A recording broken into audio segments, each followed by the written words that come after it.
falha a memória. Capítulo 16. O capítulo 16, e na semana passada nós estávamos falando a respeito de um contencioso entre nós, católicos, e os protestantes, que é o famoso primado petrino. E a sucessão petrina por parte do bispo de Roma. Eu não sei, Ailton, se ficou claro, Regina, não sei se ficou claro para o telespectador ou se quer fazer alguma pergunta, algum esclarecimento mais. Olha, padre, na última sexta-feira você explicou muito bem. Eu acho que não ficou a menor dúvida aí. Eu acho que foi muito claro. O senhor disse muito bem. Podemos Eu acho seguir? que podemos dar continuidade, sim. Podemos? A não ser que o senhor queira repassar, porque agora nós vamos Não, ver repassar não, porque isso aqui é muito complexo, eu teria que repetir tudo. Isso. E quase que vai um programa, né? Acredito que isso foi claro. Foi claro? Foi claro. Tá certo. Então, o telespectador sabe o que pensa a Igreja Católica a respeito do sucessor de Pedro, que é o bispo de Roma e que muito mais tarde recebeu o nome de Papa. Claro que Papa não existe aqui. E se alguém perguntasse para São Pedro se ele era Papa, Pedro nunca ouviu falar nesse nome. E nem os imediatos sucessores dele. Não sei quando esse nome Papa entrou no vocabulário do sucessor de Pedro, mas bem tardiamente. Né? E os outros títulos também, Santo Padre, Sumo Pontífice, esses títulos todos são bem mais tardios. Certo? Certíssimo. Bom, então acho que podemos ir para... sim, eu queria ainda falar uma coisinha aqui a respeito disso aí, sobre as chaves. Eu não falei nada? Não, isso não. Então, as famosas chaves de Pedro. Sabe o telespectador até que o brasão do Papa possui duas chaves, não é? Tem a mitra, antigamente era a tiara, agora é a mitra e duas chaves. Eu te darei, diz Jesus em Mateus, as chaves do reino dos céus. Tudo que desligares na terra será desligado no céu, e tudo que ligares na terra será ligado no céu. Bem, esta aqui é uma linguagem jurídica e significa amplos poderes. Agora, atenção. Tem gente que pensa, católico, que pensa que o Papa pode tudo. Não, o Papa não pode tudo. Não é nesse sentido que as chaves do reino dos céus... É capaz de dar um exemplo de uma coisa que o Papa não pode fazer? Dar uma própria veste dele para alguém, por exemplo. Não, mais pertinente o exemplo. Por exemplo, o Papa pode mudar a água do batismo em outra substância? Não. Não. O Papa pode mudar, com autoridade papal, o vinho da Eucaristia em outra bebida? Também não. Não. Em refrigerante, por exemplo, em Coca-Cola? Não pode. Pode mudar o pão em outro alimento? Não. E numa sociedade onde não se bebe vinho? Esse é um problema que se põe. Por exemplo, na sociedade árabe, ou de cultura muçulmana, não se bebe vinho. Bom, os muçulmanos são proibidos, não é? Pelo Corão lá de beber bebida alcoólica. Mas até mesmo quem não é muçulmano, mas tem cultura árabe, normalmente não bebe bebida alcoólica. Hindus, essa gente prefere chá. Poderia, para a inculturação, o Papa permitir que naquela cultura um católico de cultura árabe consagrasse chá em vez de vinho? É uma questão... Não pode. Não pode. Não pode, de jeito nenhum. E por que não pode? Porque nós estamos ligados ao Cristo terrestre, ao Cristo histórico. E a Igreja não se sente autorizada de forma nenhuma a mudar aquilo que Jesus... Vejam, aqui está a beleza e a seriedade da encarnação. Jesus se encarnou num povo, numa época, numa cultura, e aquilo, de certa maneira, vem a nós.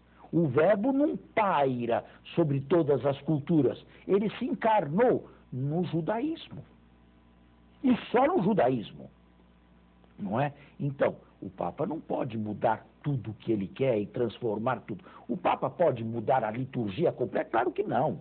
As liturgias foram sendo formadas a partir das igrejas patriarcais, que são de origem apostólica. Roma, Alexandria, Jerusalém. As nossas liturgias. O Papa não tem o direito de mudar tudo, como ele bem entende. Muita gente pensa que pode. Não. Ele tem obrigação de manter a tradição.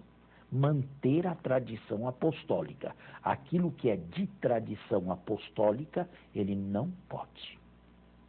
A última vez que João Paulo II teve que se pronunciar sobre isto aqui foi a respeito do famoso, e você se lembra, deu uma celeuma terrível dentro da Igreja Católica e em meios teológicos, se as mulheres podem se ordenar ou não.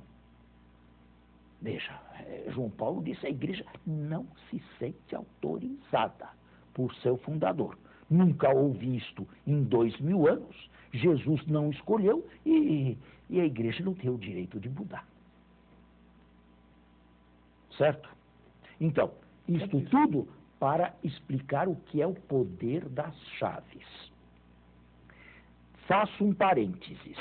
No poder das chaves está incluído também a remissão de todos os pecados.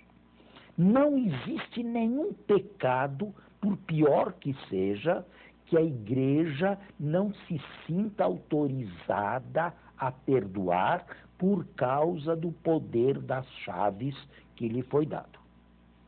Certo? Agora, existem pecados que são reservados, como você sabe. Alguns pecados, por causa da gravidade, são reservados ao bispo e outros são reservados à Santa Sé, ao Papa, não é? Por exemplo, se alguém profanar positivamente a Eucaristia, além do pecado, há uma excomunhão reservada à Santa Sé e lá tem sentença. Quer dizer, eu não posso absolver esse pecado, com uma exceção, na hora da morte. Na hora da morte, se a pessoa estiver morrendo, não há nenhuma reserva para o poder das chaves no que diz respeito ao perdão. Agora, também não posso, nem na hora da morte, por causa do poder das chaves que não me foi dado, nesse caso, não posso levantar nenhuma, como diria agora, me foge a palavra, nenhuma...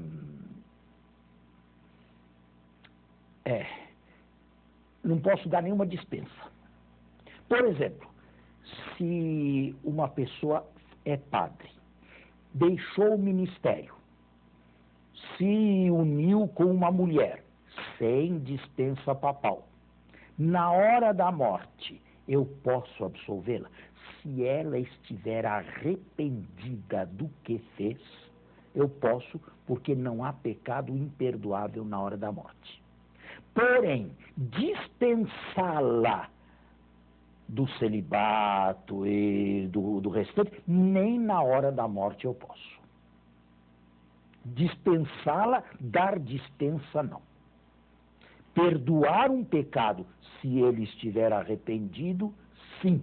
Dispensar de forma alguma. Entendeu? Sim. Dá para entender? Isso tudo a respeito do poder das chaves. Eu te darei as chaves do reino dos céus. Se ele recuperar a vida, ele não está dispensado. Não. Se ele... Eu posso absolvê-lo e devo absolvê-lo se ele está arrependido. Se ele não vier a falecer, ele tem 1 mês para recorrer à Santa Sé, sob pena de recair na mesma excomunhão. Quer dizer, não é que resolver o problema ali, está resolvido. Tá dado. Não. Se ele não vem a falecer, ele qualquer outro caso, não é, tem 1 mês para recorrer sob pena de voltar à mesma excomunhão. Certo? Muito bom. Bem, isso é coisa que não acontece, graças a Deus, aí. Bom, o telespectador deve saber que existem pecados que são reservados e aos quais está unida uma excomunhão. Quais são? Aborto. Espera lá, não. Vamos primeiro por ordem de gravidade. Vamos aos que estão reservados à Santa Sé. Profanação da Eucaristia. Sim. Segundo, injúria física ao sumo pontífice, ao Papa. Não injúria verbal, injúria física. Terceiro, ordenação de bispo sem mandato apostólico. Mas esse é um pecado que só um outro bispo é capaz de cometer. Não é? Ordenar um bispo sem mandato apostólico.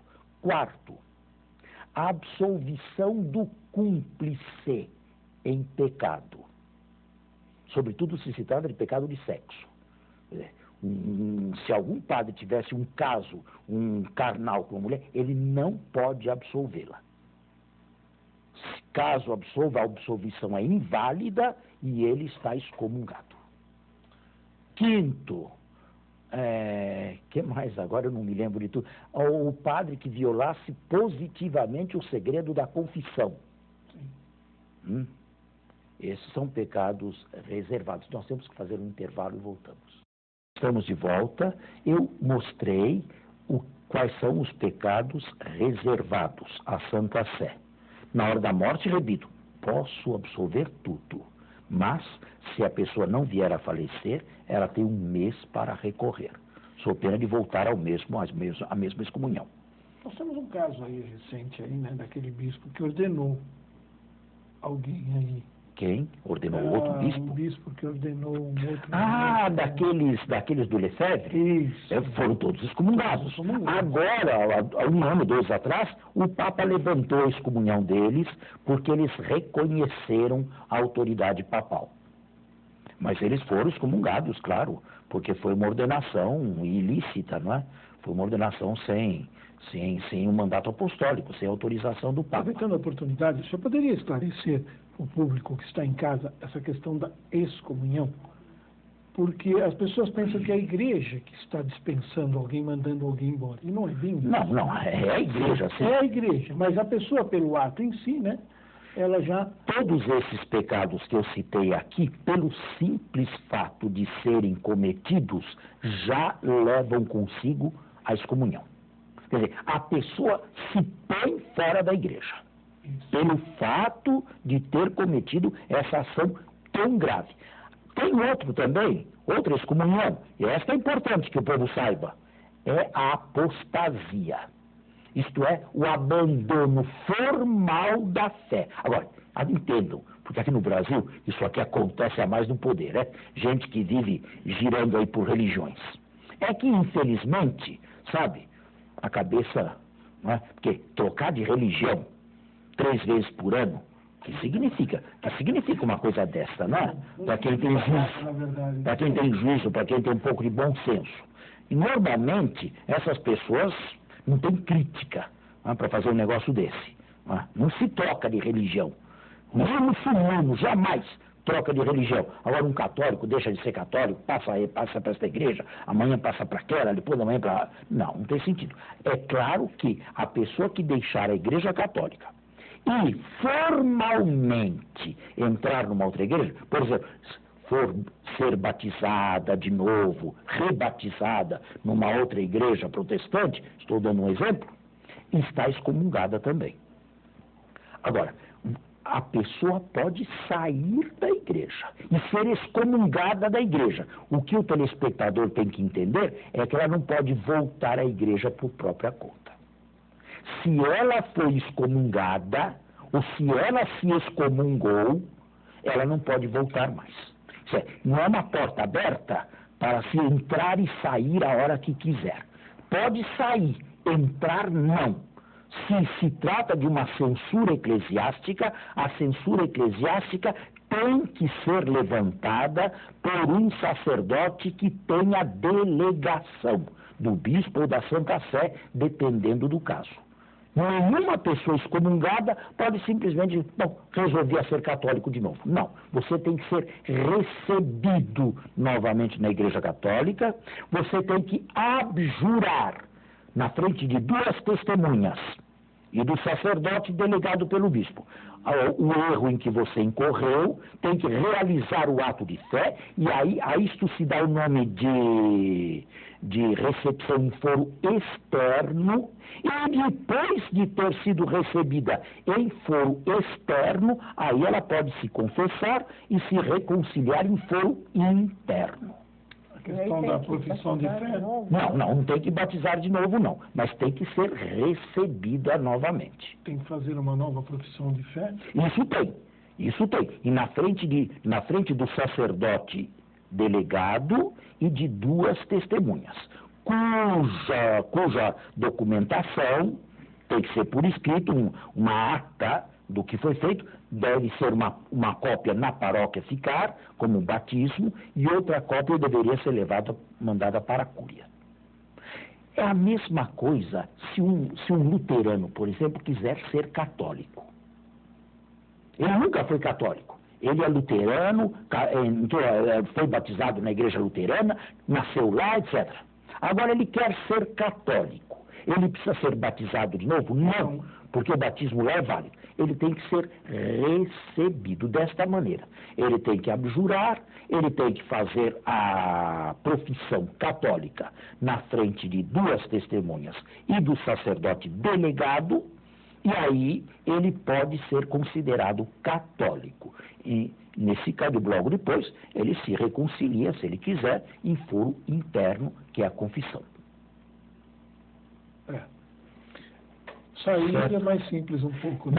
Bem. E existe a outra excomunhão, que esta é reservada ao bispo, e que é a excomunhão do aborto, né? Sim. Do aborto direto e procurado. Não que aconteceu. Isso não. Se aconteceu um incidente, a mulher não queria acontecer, isso claro que não é pecado. Mas se ele foi direto e procurado, não só a mulher, mas todos aqueles que a ciência e consciência ajeitaram. Por exemplo, o amante que manda, que obriga, o pai. E muitas vezes a própria mulher, pelo estado psicológico em que se encontra, nem é excomungada, porque não tem muita liberdade. Mas os mandantes têm mais. Concorrem bem com culpa. Exatamente. Esta aqui não é reservada à Santa Sé, mas é reservada ao ordinário, ao bispo, né? Ao ordinário local. Mas tem delegação de padres, né? Normalmente, os bispos dão aos párocos e, às vezes, aos próprios sacerdotes. É claro que uma pessoa que tem isso aí não precisa ir lá com o cardeal de São Paulo para se confessar. Normalmente o padre dá, o bispo dá aos padres, mas dá não de maneira assim geral. Eu conheço, por exemplo, um bispo que disse o seguinte, a norma que ele dá, a primeira vez que isso acontecer, os padres da minha diocese têm delegação para absolver. Se recair a segunda vez, aí é comigo. Entende? Tem essas restrições aí, né? Para não tornar uma coisa assim muito... Nem dificultar e nem também ficar muito à frente, né? Exatamente. Bom, isto com relação a poder das chaves. Acho que agora falei tudo. Não é? Bom, sabe, a gente sempre pode acrescentar alguma coisa, não é? A igreja tem plena jurisdição por causa do poder das chaves, com relação aos católicos. A igreja não tem jurisdição sobre outras igrejas. É claro que o Papa não tem jurisdição sobre um ortodoxo, ou sobre um protestante, ou sobre um anglicano. Aí não. A jurisdição papal e episcopal recai sobre aqueles que estão formando a igreja católica. E outra particularidade, só para quem está neste mundo. Se a pessoa partiu deste mundo, está fora da jurisdição da igreja. Aí está entregue ao juízo e à misericórdia de Deus. E o que faz a igreja com os fiéis defuntos? Ela não tem mais nenhuma jurisdição sobre eles. Ela oferece sufrágios, orações e, sobretudo, o sacrifício da missa para os defuntos, para que eles já foram. Vez por outra, a igreja beatifica alguém ou até canoniza, não é? Mas é importante eu dizer que essa jurisdição da igreja é sobre o povo católico. Só os católicos. Só os católicos. As pessoas às vezes ficam entrando em discussões intermináveis com gente que não é católico, que não leva absolutamente lugar nenhum. Não. É para católicos. É evidente. Olha, eu vou dar um exemplo. Escute. O nosso modo concreto de nós católicos recebermos o perdão de Deus depois de um pecado cometido, qual é? A confissão. É a confissão. Agora, isto vale para nós católicos. Eu posso obrigar um protestante a se confessar? Não, de jeito nenhum. Então significa que ele não recebe o perdão na igreja dele? Também não. Também não. Eu posso obrigar um ortodoxo a se confessar comigo? Não. Não é? Cada um se confessa de acordo com a sua fé, cada um se é perdoado de acordo com a sua fé. Agora, aqui acontece um fato interessante. Eu estive agora com um grupo aí de peregrinos da Terra Santa e estava conversando com um franciscano. Os franciscanos têm a custódia da Terra Santa. Lá também tem muita confusão do povo com católicos e ortodoxos. O povo, sabe, muita gente é simples e ignorante também, vai, comunga na igreja ortodoxa, depois comunga na igreja católica, confessa-se com um padre ortodoxo, depois se confessa com um padre católico. E eu perguntei, mas e aí, como é que fica isto? Ele disse, bom, aqui na Terra Santa, o patriarcado deixou. Deixou que um católico se confesse com um ortodoxo e vice-versa. Aqui na Terra Santa. Eu não sabia disso. Bom, o nosso programa hoje está encerrado, mas acredito que tenha sido um programa... foi muito bom. Assim encerrou toda essa questão do Pedro, né? E voltamos com o Mateus aqui na próxima semana. Muito obrigado. Final de semana agradável.